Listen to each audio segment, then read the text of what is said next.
Are you tired of the same old sports media? Are you tired of hot takes, arguments, and questions that are just completely off base? Luckily, we have something for you. Touchdowns and tangents. Of the people, for the people, by people who care about the culture and all its concise commentary.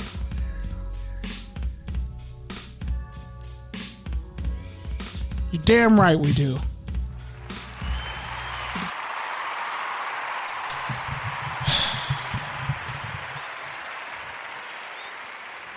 What's up, everybody? It's Kenneth Berry here. Another episode of Touchdowns and Tangents. Pete running a little late, had some little business to attend to. And me and a special guest who are here were at El Tarasco's. And, man, I miss their burritos. And their liquor. Haven't been there since... It's been years since I've been at El Tarasco's, right above old high school. But, man, shout out to London High, shout out to El Tarasco. Shout out to local businesses. They keep the economy really going. Most importantly, Touchdowns and Tangents. We are here another week to give you some of the brilliance of the realness, some culturally concise commentary. You know, not always on time, but always when you need it, when you need to hear it. Whether you're at work, thinking of ways not to beat the shit out of your boss, or on the way home from work, thinking of a reason not to drive your car off the freeway because, you know, LA traffic is already bad. And honestly, the money that you would get for the accident and insurance would probably be more than what you're making now. But don't do that. Just listen to us and laugh and, you know, we'll get through this together. Anyway.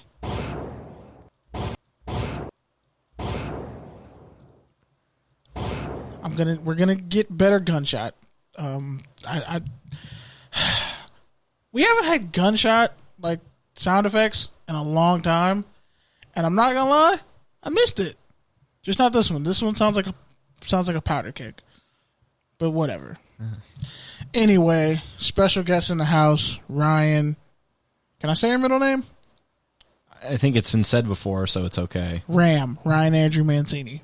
They're a walking acronym. Congratulations.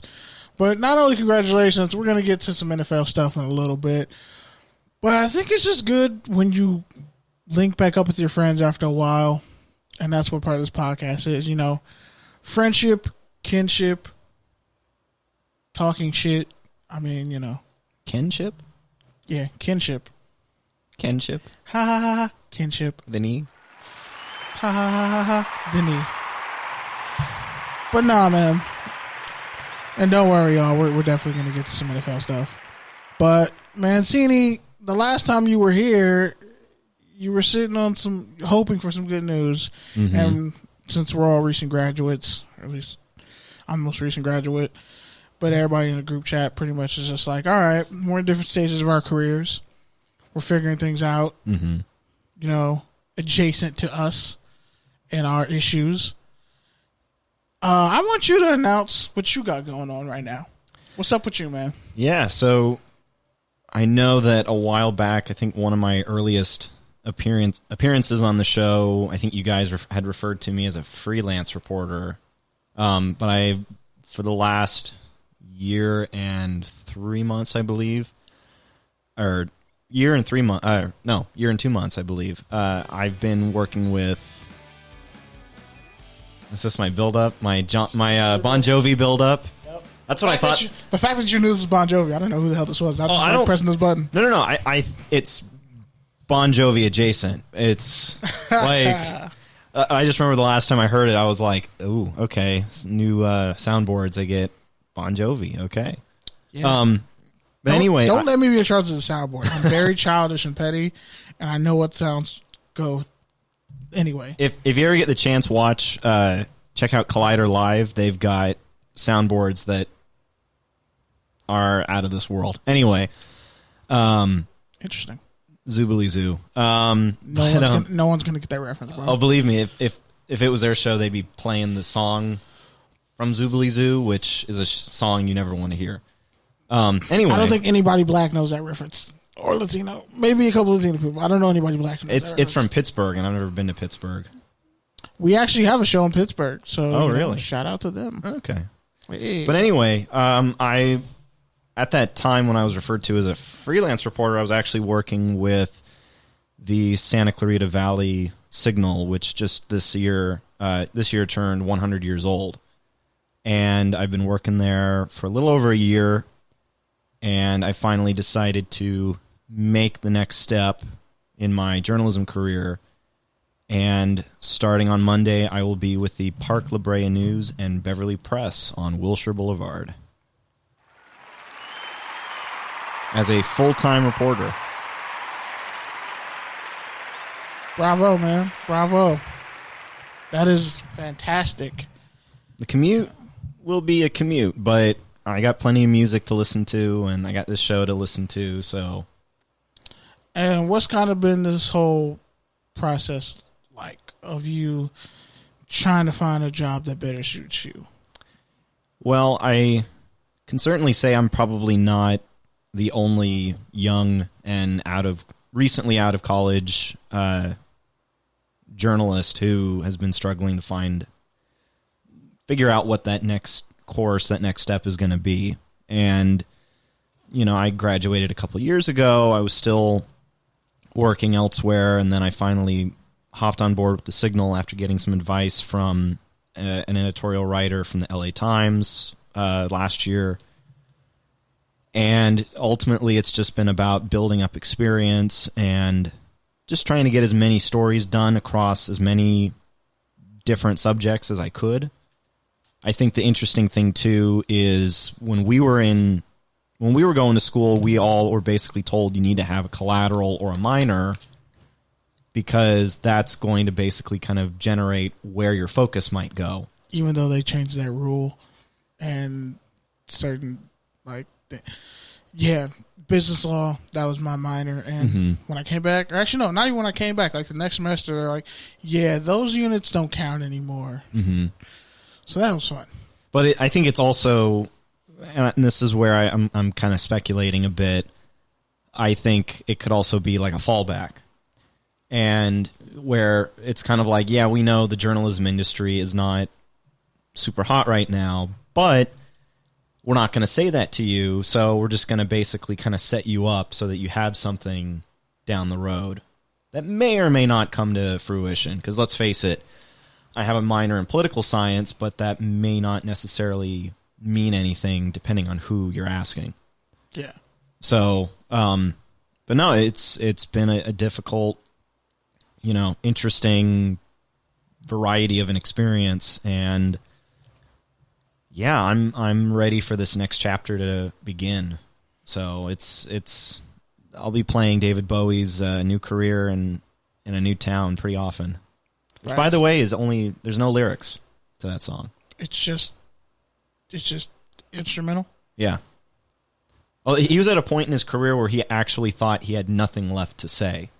So his songs had less and less lyrics. This was from his Low album, which I'd argue is one of his best albums ever. Interesting. It's what the background is on my phone is just that side profile of him from that album. Fam, that's dedication. Somebody once thought that was Hillary Clinton, and I was a little mixed with Johnny Depp. I was a little offended. That looks like Hillary Clinton mixed with Johnny Depp. No. Yeah. No. Like in a what's the movie Sweeney Todd, the pirate, or the barber? Demon Barber of Fleet Street. Oh. Yep, that looks like Sweeney Todd's kid.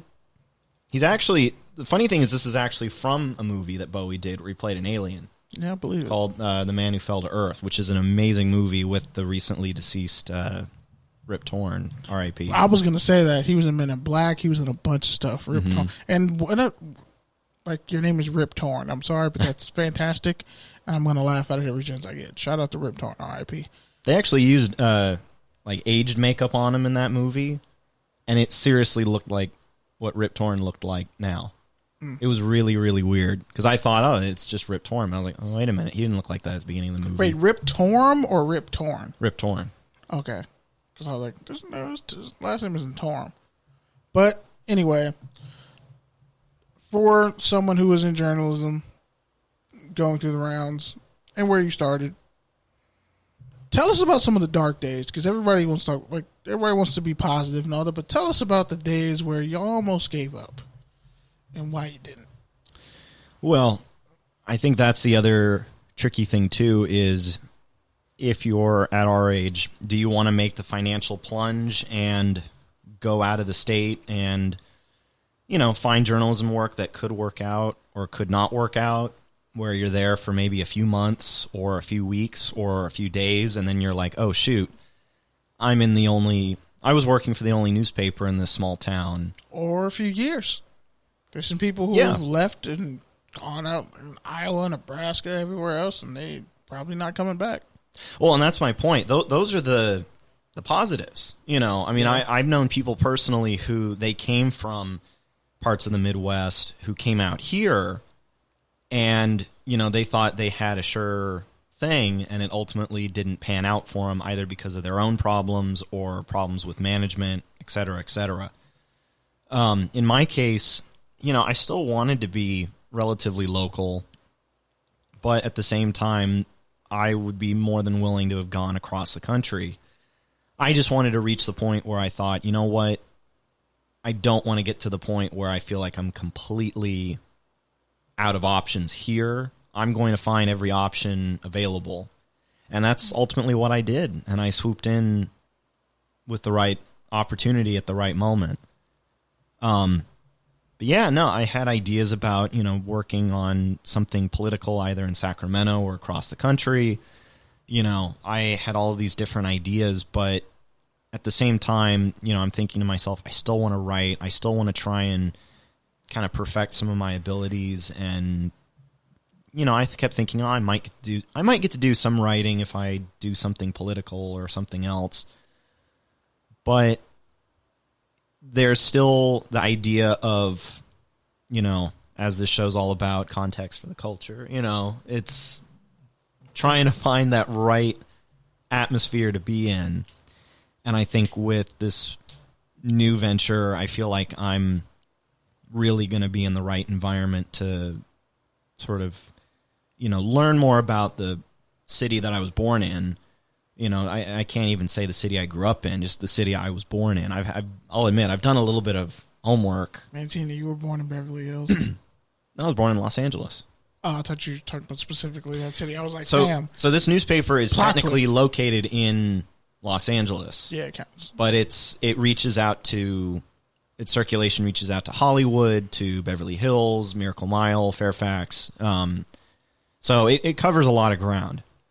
So, I'm, just fascinated to know what it's going to be like also with my weekends back again, which I haven't had in a very long time, listeners. Mancini on the weekends? Oh, man, it's a City Boy summer now. Oh, I got it's friends. City Boy Summer Championship reign all summer. I got a lot of friends in Northridge that are like, wait, Ryan, on a Saturday? On a Saturday?